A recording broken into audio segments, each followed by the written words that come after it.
তুমি আজ আল্লাহকে এইভাবে ভয় করো যে তুমি তোমার আগামী দিনের জন্য তোমার পরকালে কি পাঠিয়ে দিচ্ছ। তুমি আজ তোমার রবকে স্মরণ করো যে আগামী দিন তোমার আমলনামায় কি যুক্ত হচ্ছে। তুমি আজ তোমার রবকে ভয় করো যে আগামী দিন তুমি তোমার রবের সামনে দাঁড়িয়ে কি জবাব দেবে। সেই জবাবদিহিতার হালখাতা সামনে নিয়ে তোমার রবের সামনে তুমি দাঁড়াও, তোমার রবকে ভয় করো।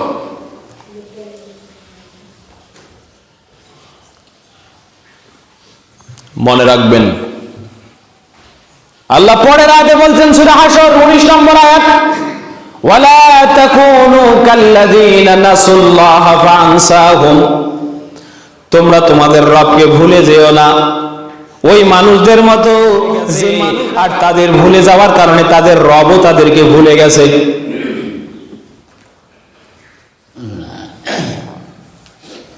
উলাইকা হুমুল ফাসিকুন, আল্লাহ পরে বলছেন যে মানুষেরা পৃথিবীর জমিনে আল্লাহকে ভয় করে চলে না, এই মানুষদের চারিত্রিক সার্টিফিকেট হলো তারা ফাসিক।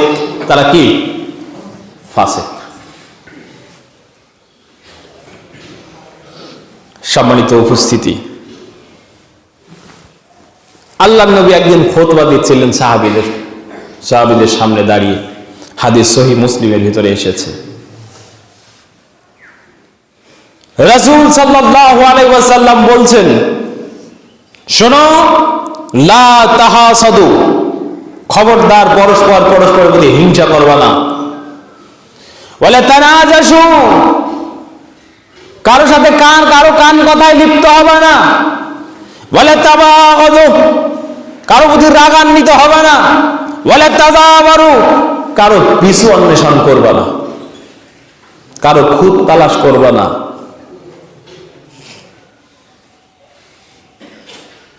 ওয়াকুনু ইবাদাল্লাহি ইখওয়ানা, আল্লাহর উদ্দেশ্যে সকলে ভাই ভাই হয়ে পৃথিবীর জমিনে বেঁচে থাকবে।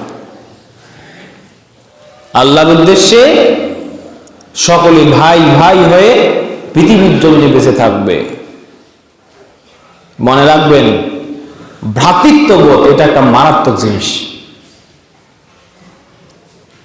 আপনি ভাই বলতে শুধু আপনার সহোদর ভাই, মায়ের পেট থেকে যে বের হয়েছে, একই মায়ের গর্ভ থেকে যে পৃথিবীর জমিনে আসছেন, তাকে ভাই মনে করবেন। এইটাকে ইসলাম অস্বীকার করেছে।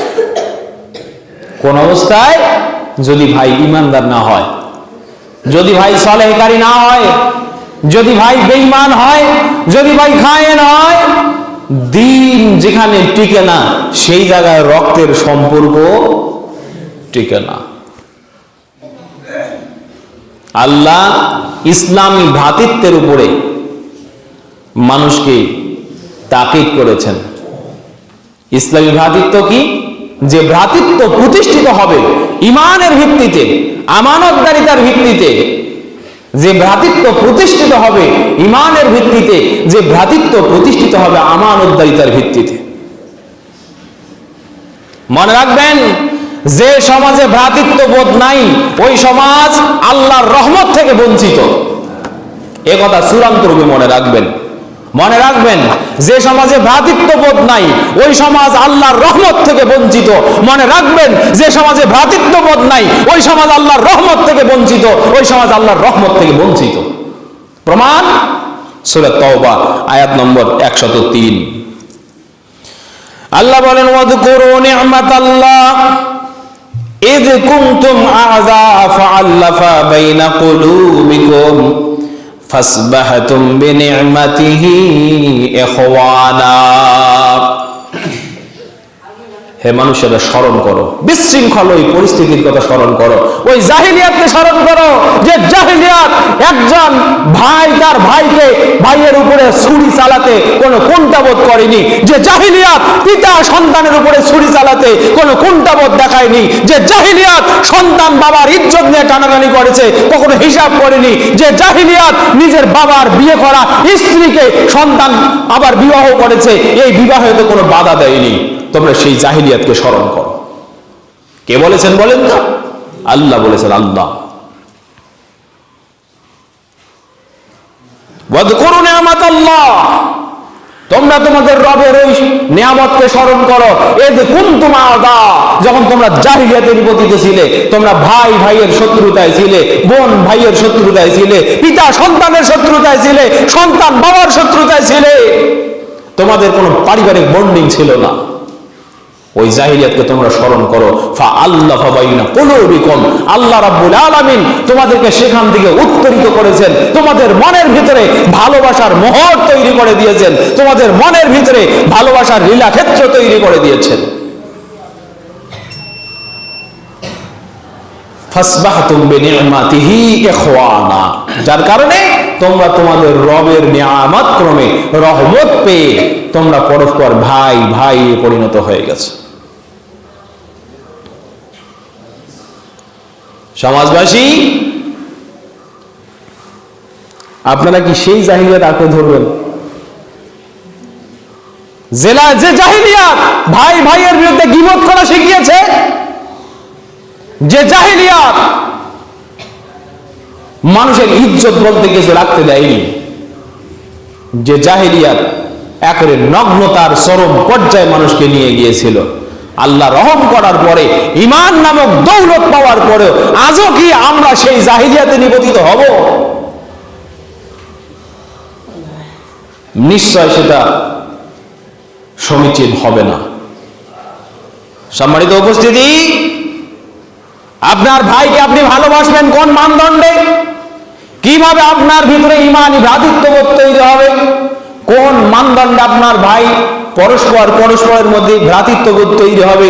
সে মানদণ্ড আল্লাহ রাব্বুল আলামিন দেখিয়ে দিয়েছেন। এই মানদণ্ড যদি কারো চরিত্রে পাওয়া যায়, তাহলে সে আমার ভাই, তাকে বুকে নিয়ে বুকে বুক লাগিয়ে তার সাথে বসে আমাকে খাইতে হবে। ওর সমালোচনা করা আমার জন্য হারাম। এবার শোনেন সেই দলিলটা। রাব্বুল আলামিন বলেন, ফাইন তাবু ওয়া আকামুস সালাতা ওয়া আতুজ যাকাতা ফাইখওয়ানুকুম ফিদ-দীন ওয়া নুফাসসিলুল আয়াতি লিকাউমিন ইয়ালামুন। আল্লাহু আকবার। ফাইন তাবু, এমন হতে পারে অতীতে আমার ভাইয়ের চরিত্রে অনেক ত্রুটি ছিল, এমন হতে পারে অতীতে আমার ভাইয়ের চরিত্রে বিভিন্ন সমস্যা ছিল। আল্লাহ বলছে অতীত ভুলে যাও। ফাইন তাবু, যেই মুহূর্তে দেখতে পাবে তোমার ভাই, তোমার মুমিন ভাই তওবা করেছে, ওয়া আকামুস সালাত, মসজিদে ঢুকে গেছে, সালাত আদায় করছে, ওয়া আতুজ যাকাত, যাকাত দিচ্ছে, বলেন শর্ত কয়টা? তিনটা। সে তোমার ভাই, ফাইখওয়ানুকুম ফিদ-দীন, দ্বীনের ভিত্তিতে সে তোমার ভাই, সে তোমার দ্বীনী ভাই। শর্ত কি? তওবা করেছে, অতীতে পাপ ছিল। পাপ ছাড়া কোনো মানুষ আছে নাকি? অতীতে পাপ ছিল, সে পাপ থেকে তওবা করেছে। ফাইন তাবু, যদি ফিরে আসে, পাপ ছেড়ে দেয়, আকামুস সালাত, সালাত প্রতিষ্ঠা করে, ওয়া আতুজ যাকাত, যাকাত দেয়, ফাইখওয়ানুকুম ফিদ-দীন, সে তোমার দ্বীনী ভাই। সে কি ভাই? সে দ্বীনী ভাই। ওয়া নুফাসসিলুল আয়াতি লিকাউমিন ইয়ালামুন, জ্ঞানবান মানুষদের জন্য আমি আল্লাহ রাব্বুল আলামিন এইভাবে আয়াতের বিশদ বর্ণনা দিয়ে থাকি। সম্মানিত উপস্থিতি, তাহলে এরপরে রাসূল সাল্লাল্লাহু আলাইহি ওয়াসাল্লাম এই মানদণ্ড, আর একটা মানদণ্ড দিয়েছে। মনে রেখো, আনাস রাদিয়াল্লাহু তাআলা আনহু থেকে হাদিস, কিতাবুল ঈমান, মিশকাতুল মাসাবি, কিতাবুল ঈমান, ফাসলুল আউয়ালে, সহিহ বুখারী 391 নম্বর হাদিস। আল্লাহ রাসূল সাল্লাল্লাহু আলাইহি ওয়াসাল্লাম বলেছেন, মান সাল্লা সালাতানা, সে আমার ভাই যে আমাদের মতো সালাত আদায় করে, ওয়াস্তাকবালা কিবলাতানা, আমরা যেদিকে মুখ করে সালাত আদায় করি ওইটাকে কিবলা মনে করে ওই দিকেই মুখ করে সালাত আদায় করে, ওয়াকালা যাবিহাতানা, আমাদের জবাইকৃত প্রাণীর গোশতকে হালাল মনে করে। ফাযালিকাল মুসলিম আল্লাযী লাহু যিম্মাতুল্লাহি ওয়া যিম্মাতু রাসূলিহি, এই তিনটা কাজ করলে সে মুসলমান, তার জিম্মাদারিত্ব আল্লাহর উপরে, তার জিম্মাদারিত্ব রাসূলের উপরে। ফালা তুগফিরুল্লাহ ফি যিম্মাতিহি, খবরদার যার জিম্মাদারিত্ব আল্লাহ নিয়েছে তার ইজ্জত ধরে তুমি টানাটানি করো না। বলেন, যার জিম্মাদারিত্ব কে নিয়েছে? আল্লাহ নিয়েছে, তার ইজ্জত নিয়ে তুমি টানাটানি করবা না। তাহলে ভ্রাতৃত্ববোধ ছুটে যাবে। কি হবে বলেন তো? ভ্রাতৃত্ববোধ ছুটে যাবে। এবার আসেন, ভ্রাতৃত্ববোধ তৈরি করার মানদণ্ড কয়টা? বলেন সবাই কয়টা? তিনটা। পাপ মানুষ করতেই পারে, পাপ হবে। তওবার বিষয়টাও আপেক্ষিক। একটা মানুষ পাপ করেছে, যদি আপনাকে এখন বলে আমি ওই পাপ ছেড়ে দিয়েছি, মনে করবেন যে তওবা করেছে, ওয়া হিসাবুহু ইলাল্লাহ, তার হিসাব আল্লাহর কাছে। সে মুখে যদি শুধু বলে যে হ্যাঁ আমি ওই পাপ ছেড়ে দিয়েছি, তাহলে মনে রাখবেন 1 নম্বর শর্ত পূরণ হয়েছে। তার কলিজা ফেরে দেখতে যাইয়েন না, তার কলিজা ফেরে আপনি কিছু দেখতেও পারবেন না, সইতেও পারবেন না, তার মুখের কথাটা বিশ্বাস করবেন।